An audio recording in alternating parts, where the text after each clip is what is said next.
Hello, I'm Lisa, this is Jason. We are riding from Argentina to Alaska.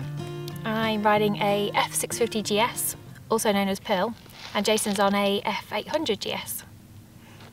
The only problems we've had were the battery that died on my bike, which at the time I didn't actually know was the problem. And we were 80 miles from the nearest big town. Luckily we were with an Argentinian friend who was also riding a bike, and he towed me for 80 miles back to town, which was quite interesting because I'd never done it before.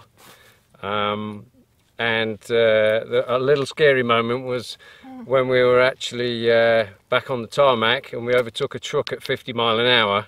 Of course I had no choice because I was the towee. I just had to go with it, so that was a bit scary, but apart from that, that was probably the only problem. Oh, that's really a difficult one.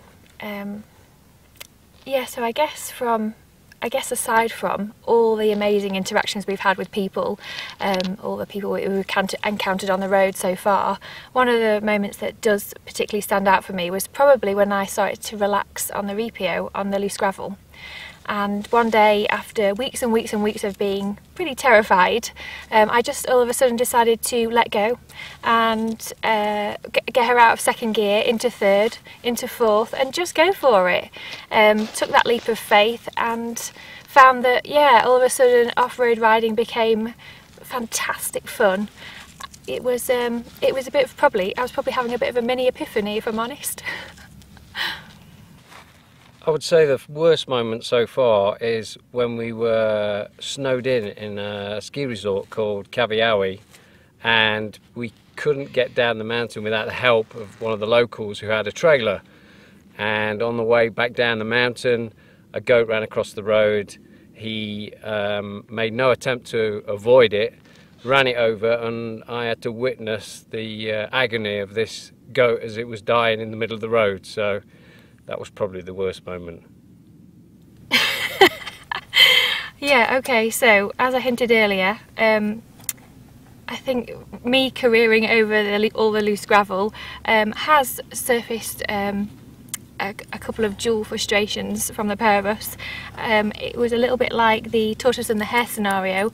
What was punishingly grueling for me was positively a pleasure ride for Jace, me being lost in Jason's dust on more than one occasion. Luckily now, fortunately, things have moved on a little and I'm starting a little bit more to hold my own. Although occasionally he does still tell me to suck it up, which yes, I have to bite my lip sometimes to that. However, the off-road riding, the tarmac riding, it all now has fallen into place. Something's just clicked for me and it is absolutely phenomenal. Best thing about riding as a motorcycling couple. Be careful here.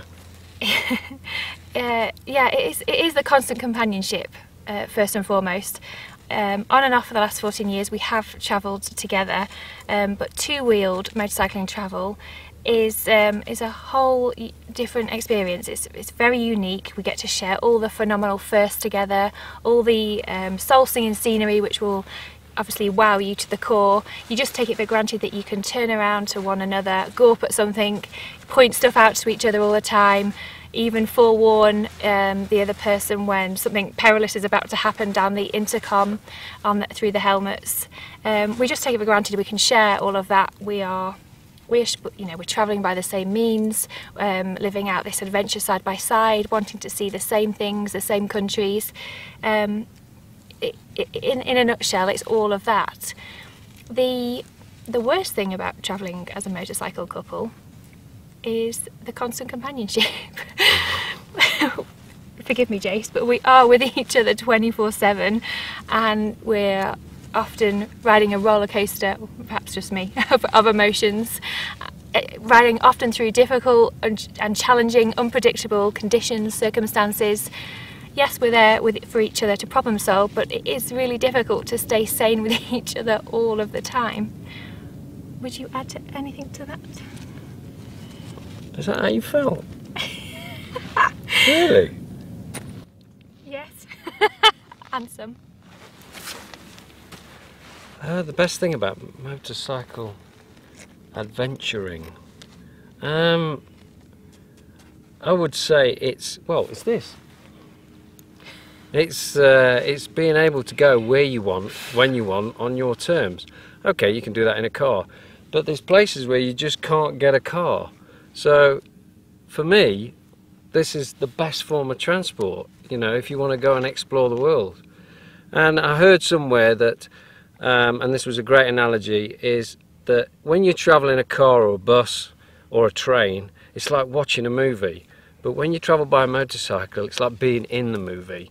You know, you've got the smells, you know, you've got the wind in your face, you've got the temperature, you know, you're in the environment, you know, you're not just watching it through a window. So for me, that would be, you know, that would be the best thing about motorcycle adventuring.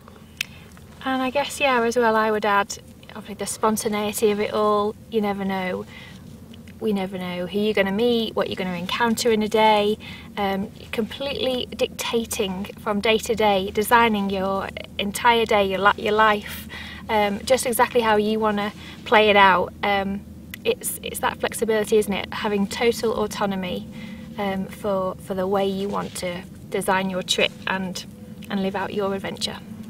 Things spring to mind. The first is the kamikaze drivers you're inevitably going to encounter through Latin America, especially those ones who think it's a really good idea to overtake you just before the Brava Hill when there's speeding oncoming traffic, leaving only a hair's breadth between the three of you.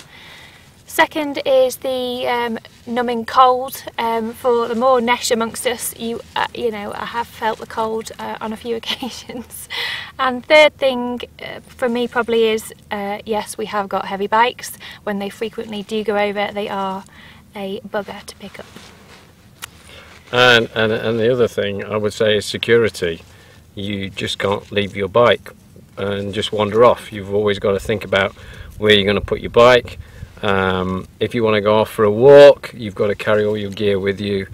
So I would say that for me is a factor. The fact that you just can't wander off. You've got to make sure your bike and all your gear is secure before you go off sightseeing.